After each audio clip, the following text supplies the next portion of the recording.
Hello বন্ধুরা, তোমরা কেমন আছো? আশা করি সকলেই ভালো আছো আর আমিও ভালো আছি।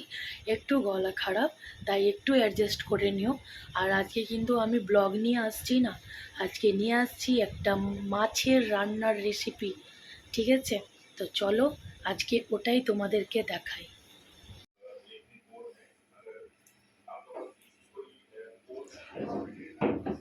তো বন্ধুরা, তোমরা মাছটা দেখে বুঝেই পাচ্ছ যে আমি একটা ভালো কিছু রান্না করতে চলেছি। তো আজকে রান্না করব সর্ষে কাতলা, দেশি কাতলা দিয়ে। নিয়ে নিয়েছি রসুন, আদা, পেঁয়াজ, আলু, টমেটো। যতটা মাছের পরিমাণ হবে ততটা কিন্তু মশলার পরিমাণ হবে। আমার যেহেতু মাছটা বেশি তাই জন্য মশলাটা বেশি। চলো তোমাদেরকে দেখাই। এখানে আমি আলুটাকে ভিজিয়ে দিয়েছি, এর মধ্যে হলুদ লবণ মাখিয়ে রেখে দিব। আর এদিকে যে টমেটোটা আছে ওটাকে ওইভাবেই ছেড়ে দিব। আর এই রসুন, আদা, পেঁয়াজ, তার সাথে কিছুটা মশলা তোমাদেরকে দেখাচ্ছি, সব আমরা ভালো করে বেটে নেব। সঙ্গে নিয়েছি সাদা জিরা, নিয়ে নিয়েছি কালো সর্ষে, হলুদ সর্ষে, দিয়ে নিয়েছি ধনিয়ার গুঁড়া। আপনারা গোটা গোটা ধনিয়াও দিতে পারেন। তো আর লঙ্কা দিয়ে দিয়েছি, শুকনো লঙ্কা। আপনারা কতটা ঝাল খাবেন সেই অ্যাকর্ডিংলি আপনি ঝালটা মিক্স করতে পারেন। তো আমি খুব একটা মশলা বেশি নেইনি, কেন কি খুব মশলা করব না, সব একটু একটু দিয়ে অনেক হয়ে যাবে। চলো এটাকে বেটে নিই। দেখো বন্ধুরা, কত মিহি করে আমি বেটে নিলাম। আমি মিক্সিতে করেছি, কেন কি আমার সময় নয়, আজ রান্না বসাতে দেরি হয়ে গেল। তো এই মশলাটা যদি শিল বাটাতে করো আরও টেস্ট হবে। চলো রান্নাটা দেখাই। এই কাটা আলুতে হলুদ লবণ দিয়ে মাখিয়ে নেব। কড়াই চাপিয়ে দিয়েছি, দিয়ে দেবো এর মধ্যে সর্ষে তেল। তোমরা সাদা তেল দিয়েও করতে পারো, কিন্তু এই রেসিপিটা সর্ষা তেল দিয়ে করলে স্বাদটা খুবই বেশি ভালো লাগবে। আমি সর্ষা তেল দিয়ে বানাচ্ছি। চলো দিয়ে দিলাম সর্ষা তেল, গরম হতে দিব তেলটা ভালো করে।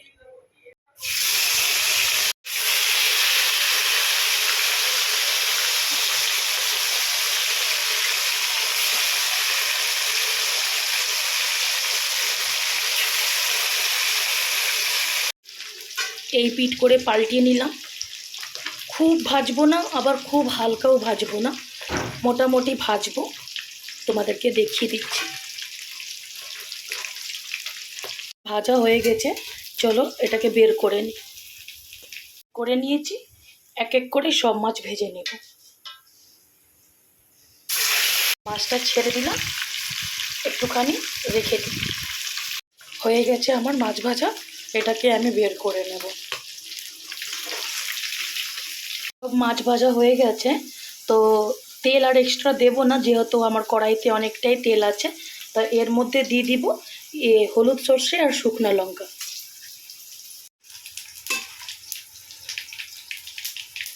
মশলা বাটাটা আমি এর মধ্যে দিয়ে দিই।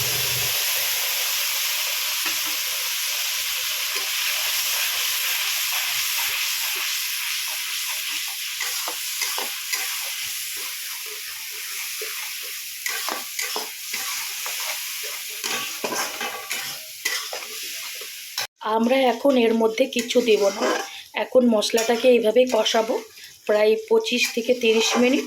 তারপরে অ্যাড করব লবণ, হলুদ, তোমাদেরকে সবটাই দেখাবো। এইভাবে যদি বন্ধুরা তোমরা রান্না করে খাও, তুমি মাংস ভুলে যাবে, মনে হবে যে বারবার এটাই করি। আর বাচ্চাদেরও খুবই ভালো লাগে খেতে, একবার ট্রাই করে অবশ্যই দেখবে।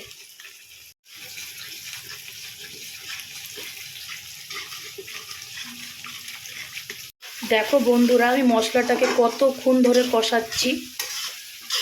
পারফেক্ট রান্না টেস্টের জন্য তো মশলাটাকে কষাতে লাগবেই, না হলে স্বাদ কী করে আসবে বলো।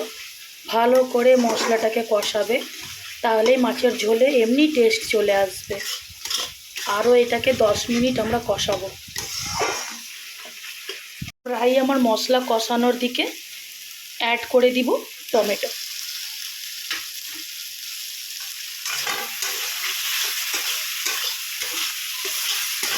এই প্রসেসে রান্না করবে, দারুণ লাগবে খেতে। এখন অ্যাড করে দিব লবণ। পরিমাণ মতন, যে যেমন খায় কম বেশি সেভাবেই দিবেন। হলুদ,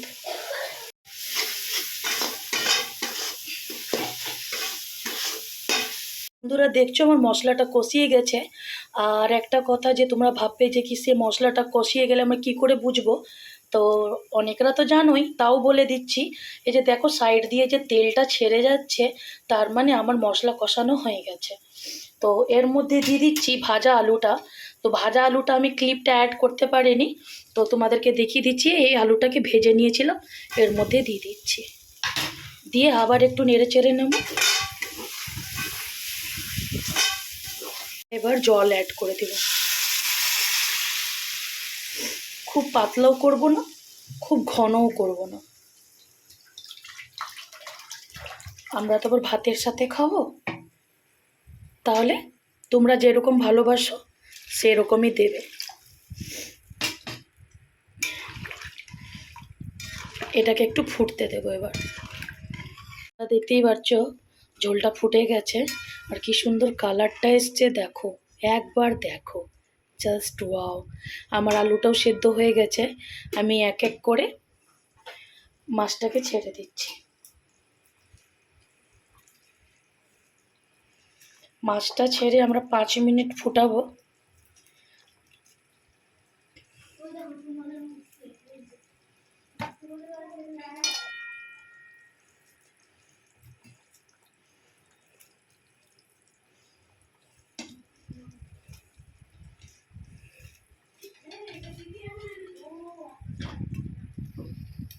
ভালো করে ফুটতে দিব। হ্যাঁ,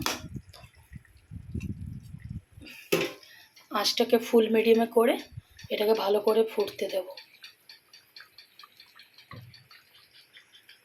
আমার মাছ রেডি হয়ে গেছে। আস্তে করে নাড়াবে যেন ভেঙে না যায়। আর বন্ধুরা এখন তো ধনিয়া পাতার সিজন নেই, আমি বাজারে চেষ্টা করলাম কিন্তু খুঁজে পাইনি। তো এর উপর থেকে যদি একটু ধনিয়া পাতা দেবেন তাহলে খেতে আরও স্বাদ হবে।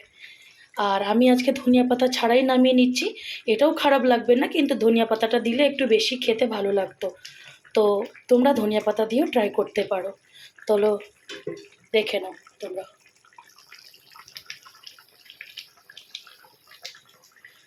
তাহলে সার্ভ করে মেয়েকে খেতে দিই, আর রেজাল্টটা মেয়েই বলে দিবে যে আজকে মাছটা কেমন হয়েছে। তোমরাও এইভাবে রান্না করবে, দেখবে সবার মুখে লেগে যাবে।